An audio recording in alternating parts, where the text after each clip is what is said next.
नमस्कार, मैं हूं आपके साथ मयंक। तो देखिए, तालिबान के विदेश मंत्री भारत के दौरे पे हैं और वो आज दारुल उलूम पहुंचे सहारनपुर में, देवबंद में, और वहां पे उन्होंने जो है वहां के सैकड़ों छात्रों से मुलाकात की। 12 उलेमा वहां पे स्पेशली उनके स्वागत के लिए मौजूद रहे और उसके बाद उन्होंने छात्रों से बात की। उसके बाद उन्होंने क्या कुछ कहा वो हम आपको सुनाते हैं। क्या बड़ा संदेश दारुल उलूम से तालिबान के विदेश मंत्री मुत्ताकी जो है उन्होंने दिया, आपको दिखाते हैं। हमारा और हिंदुस्तान के दरमियान ताल्लुकात और भी बढ़ जाए और उम्मीद है ऐसा जो मजालिस हमारा हुआ है दिल्ली में, तो उससे लगता है कि आइंदा हमारा और आपका बहुत रोशन है। उम्मीद है कि आना जाना ज़्यादा हो जाए और काबुल में भी आपका सफारत बढ़ता है और काम ज़्यादा करता है और दिल्ली में भी हमारा सफारत इंशाल्लाह कामों में और भी अच्छा होता है। हम यहाँ पे नया डिप्लोमेट भेज रहा हूँ, तो अल्हम्दुलिल्लाह ताल्लुकात बहुत अच्छा है। तो उम्मीद है कि आइंदा आना जाना इससे भी ज़्यादा हो जाए। उससे और ज़्यादा उन्हें खुशी हुई।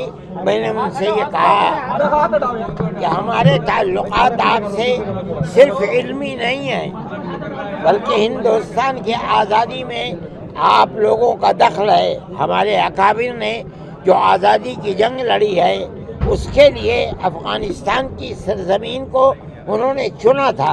वहाँ जा कर के आपके यहाँ उन्होंने जलावतन हुकूमत बनाई, जिसके मौलाना ये राजा महेंद्र प्रताप और इसी तरह मौलाना बरकतुल्लाह, इसी तरह मौलाना उबैदुल्लाह सिंधी, कोई सदर है, कोई वज़ीर आज़म है, कोई वज़ीर खारिजा है। इसलिए आपका हमारे साथ सिर्फ इल्मी ताल्लुक़ नहीं है, बल्कि हिंदुस्तान की आज़ादी का भी ताल्लुक़ है। आप लोगों ने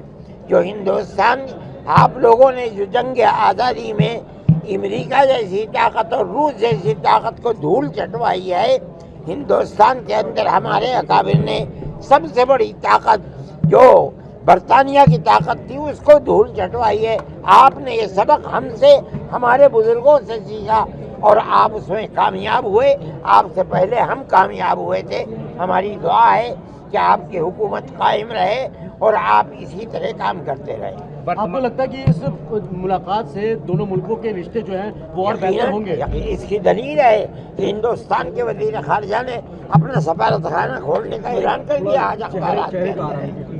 मौलाना आमिर खान मुत्तकी साहब जो आप दारुल उलूम देवबंद में तशरीफ़ लाए हैं, आखिरकार उनसे क्या वार्ता हुई आपकी? हमारी बात यही हुई है कि ये ताल्लुकात आप देख रहे हैं अपनी आँख से कि हिंदुस्तान के मुसलमान को और दारुल उलूम को आपसे कितना वालिहाना ताल्लुक़ है। आपने देख लिया उसको। आप किस तरीके से देखते हैं इस पूरे प्रकरण को, जैसे वो हिंदुस्तान तशरीफ़ लाए? हम ये समझते हैं कि दुनिया के मुल्कों के अंदर कतई नज़र इसके कि उनका मज़हब क्या है, एक दूसरे के साथ प्यार और मोहब्बत होनी चाहिए। ये प्यार मोहब्बत प्रेजेंट टाइम में जो मुसलमानों की हालत है, चाहे वो भारत की बात कर लें या अफगानिस्तान में, क्या इन दो मुल्कों में मुसलमानों की हालत को देखते हुए क्या कुछ बातचीत हुई आप लोगों के बीच? नहीं, हमारी ये सियासी बातचीत नहीं हुई है। हमारी कोई सियासी बातचीत नहीं हुई है। हम तो अपने ताल्लुकात जो मजहबी ताल्लुकात है उन्हीं के ऊपर गुफ्तगू करते रहे। मौलाना, आपको लगता है कि इन दोनों मुल्कों में अभी जो जिस तरीके से राब्ता कायम हुआ है, आने वाले दिनों में जो स्टूडेंट्स हैं और बढ़ोतरी हो सकती है? हम समझते हैं कि ये ताल्लुकात मजबूत होंगे और बढ़ेंगे। ये पहले शिकवा हिंदुस्तान को रहा है कि हिंदुस्तान की सरजमीन में दहशतगर्द अफगानिस्तान से आते थे। आज इन ताल्लुकात के बाद ये बात तय हो गई कि अब अफगानिस्तान से किसी दहशतगर्द को हिंदुस्तान के अंदर मदद नहीं मिलेगी। आपको लगता है हिंदुस्तान के जो external affair minister Ajay Shankar, उनकी मुलाकात और जिस तरीके से मदद उनको दी गई है, आगे और भी रास्ते खुलेंगे और सारी चीज़ों को लेकर? खुलने चाहिए और खुलेंगे इंशाअल्लाह। पहले के प्लान के मुताबिक मुत्तकी साहब को आपके इदारे के छात्रों के साथ संबोधन भी करना था, लेकिन वो संबोधन भी नहीं हुआ। मुलाकात हो चुकी है। आगे का जो प्रोग्राम हो कैंसिल जो अफगानी थे उनसे हो चुकी है, लेकिन जो उनके साथ मिनिस्ट्री के लोग हैं वो ये कह रहे हैं कि जल्दी यहाँ से वापस जाओ, जल्दी वापस जाओ। हमने कहा ठीक है चले जाओ। ऐसा क्यों कहा? मैं नहीं जानता, ये उनसे पूछिए, मुझसे क्या पूछते हैं। लेकिन ये प्लान में था कि वो आम संबोधन करेंगे? हाँ,